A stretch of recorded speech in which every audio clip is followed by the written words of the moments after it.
Hi, I'm Nikki from Teaching Autism, and welcome to the Autism and Special Education Community Podcast. Are you an autism or special education professional? Are you a teacher or therapist looking for support and new ideas? You may even be a parent, family member, or carer. This podcast is perfect to help you find out more information, support, and get some of your questions answered. Hi, and welcome back to the Teaching Autism and Special Education Community Podcast. Last week, I shared all about my distance learning experience and some tips with you to make the best out of it and make it a little bit less stressful for you all. I had so much great feedback from you all, especially reaching out on Instagram, telling me how helpful it was for you and thanking me for all those free resources. And I am so pleased to hear that. Honestly, it still feels a little crazy when I'm sat here on my desk with my little microphone chatting away, especially when it's usually to a computer screen. So when I hear how helpful you find my episodes and the resources, it honestly makes my day. And I'm just glad that my experience and words are able to help you all. Like I mentioned last week, each week now I'm going to be talking about something either distance learning related or tips for going back to school, however that may look for us. And in today's episode, I'm talking all about how to communicate with parents during distance learning. If you've read my blog posts, followed me on social media, or followed me anywhere really and spent some time listening to me, you'll know that above everything else, the one thing that I always recommend is to build strong, professional and positive relationships with your students' families, and there's a number of reasons why. First, they know your students best. They spend every hour of every day with them. Well, not every hour, but they spend most of the time with them. They've watched them grow, progress, change. They know things about them that you just won't know. And this can be a lifesaver, especially if you're trying to figure out maybe a trigger or a behavior. By having those strong relationships, it also means you're able to communicate more effectively between you all.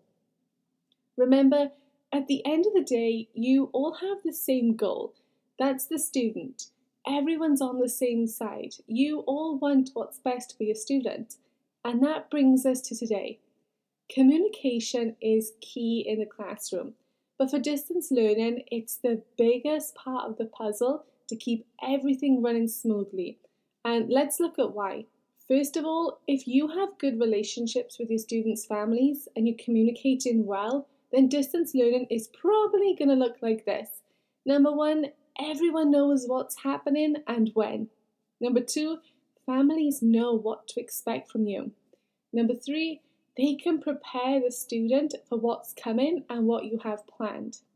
And number four, if something just really isn't working, they feel comfortable telling you that and being open with you. But if you don't have those strong relationships and the communication isn't quite there, then distance learning is probably going to look a little like this. Number one, nobody knows what's happening or when it's happening. Number two, this means they aren't preparing your student. Number three, families have no idea what's going on. Are you providing services? What are you doing? What should they be doing? What should their child be doing? And number four, they've attended sessions, but they just aren't working for their child. But they don't know how to tell you that. So instead, they might just keep turning up and hoping for the best, or they stop turning up and hope you won't notice. Think of it like going on a first date. I know this sounds crazy, bear with me. If you've been chatting with someone for a while before the first date, you're going to be a bit more comfortable. At least I hope so. You'll be more comfortable discussing where to go on your date, making decisions, what you don't want to do, when it's going to take place, what you should wear.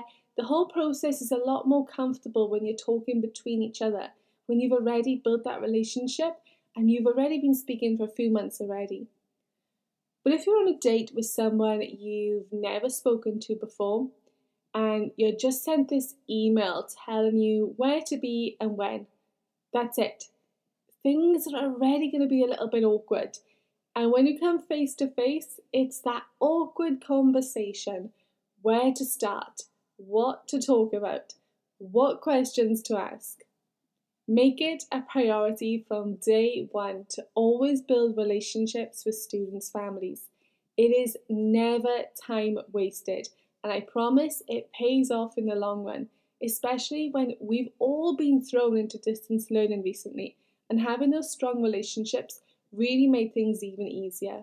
But back to today's topic, I actually wasn't planning on making this a podcast episode or a blog post or anything really until it started being one of the most common questions that I was being asked.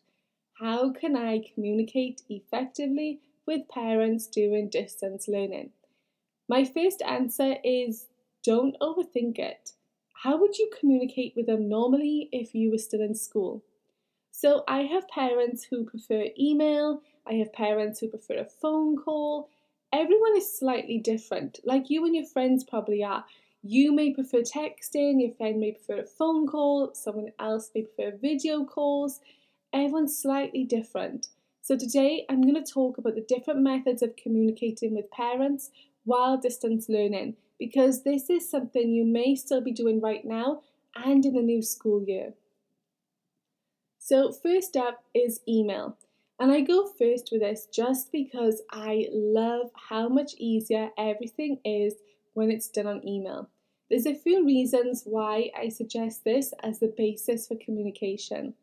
Number one, you have a record of things that are being discussed going back and forth. That's your evidence. Number two, it's easy to attach images or files to send. Number three, you can also send a group email all at once if needed, or copy and paste the email body and make communicating with parents even quicker and easier. And number four, almost everyone has an email these days, and it can be accessed on a computer, a laptop, a tablet, a phone. Pretty much everyone has access to it. Next up are phone calls. Whenever I mention phone calls to family members in front of other educators, I'm always met with a bunch of panicked looks. I don't know what it is, but so many educators dread phoning home. Actually, I tell a lie. I have some ideas of why this is. For a lot of educators, the only time you phone home is when something bad has happened, and you're wary of how the family are going to react to the bad news you're about to give them. And this makes you associate every phone call with a negative feeling. Think of the dentist. Let's face it, when you get a phone call from the dentist, you know it's because either your checkup is due or something's wrong. There's never just a nice conversation from the dentist that you're looking forward to, is there? But if you do have that experience, hit me up and let me know who your dentist is, because I would love that. Just kidding. Anyway, make a mental note to start phoning home about good things as well. So maybe check in with them. How are they doing? You just wanted to phone home and let them know that Alex got a certificate this week because he was amazing at math. Or Julia went to the toilet independently for the first time. I know, I'm adding more to your plate. And when I say this, a lot of you always say, but what if the parents keep me on the phone for ages? Just make it clear when you start the conversation. Hi Maureen, do you have a quick 5 minutes? I'll be super quick as I have to get back to class. I just wanted to let you know. And instantly, you've told them this is going to be quick. You've told them you have to get back to class. If they start asking more questions, just say, I'm really sorry Maureen, I have to get back to class, but you can send me an email with all that and I'll get back to you as soon as I can. There's just a way to shut down conversations. Don't fear it. Let them know about other ways to connect with you. But the more positive interactions you have on the phone with your parents, the better you're going to feel about phoning them, and thus the easier the communication is on the phone. Text messages are brought up a lot, and I personally don't do this, only because it means giving out your phone number. Do you really want parents and family members having access to your personal number? If you have a works phone, great. I don't know many people that do, but if you have one, and that works for you, that's great. If not, just be sure that you are 100% okay with this. Honestly, for a text message, I feel like this could just be given as an email without giving away your personal phone number. Video calls have also worked great for me during distance learning. So I use the Zoom platform and I give parents a time slot. Now, I don't do this often, literally once a month at the end of the month, just to check in with them and see how everything is going, if I can help with anything from an educational point of view. These don't have to be long calls, they can just be 10 minutes.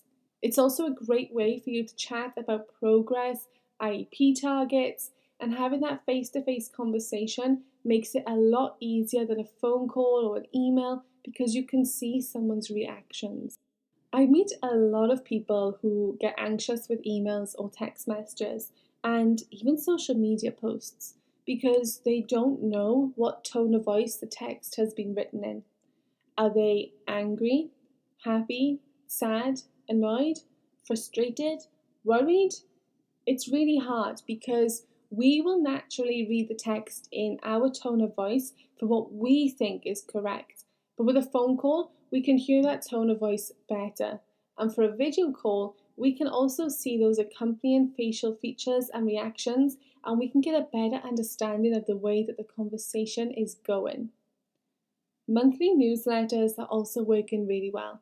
So I've always sent home a monthly newsletter anyway, and I'll link to some editable ones in the show notes for you to try out. Before distance learning, I would print these out and send them home. Now I just save them as images or PDF files and I email them home. I include information about what's coming up in the next month, a recap of that month, any special shout outs or birthday mentions. It's just a quick and easy way to keep everyone up to date with what's coming up. I also put reminders in here of sessions that we have planned, especially if we have a themed session like Beauty and the Beast. So those are my best tips for communicating with parents during distance learning. For a quick recap, here are those suggestions in a really quick and easy overview. Number 1, email. Number 2, phone calls. Number 3, video messages using services like Zoom or Skype. Number 4, newsletters, printed out or emailed home. Number 5, text messages.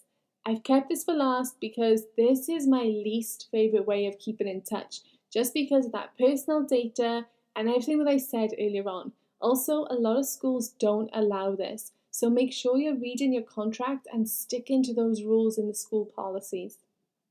I hope you found this podcast episode helpful for ways that you can effectively communicate with your students' parents and families during distance learning. Tune in next week to find out some of my best tips for how you can build relationships with your new students for the new school year if you're still doing distance learning. Thank you for listening, and I'll speak to you again soon.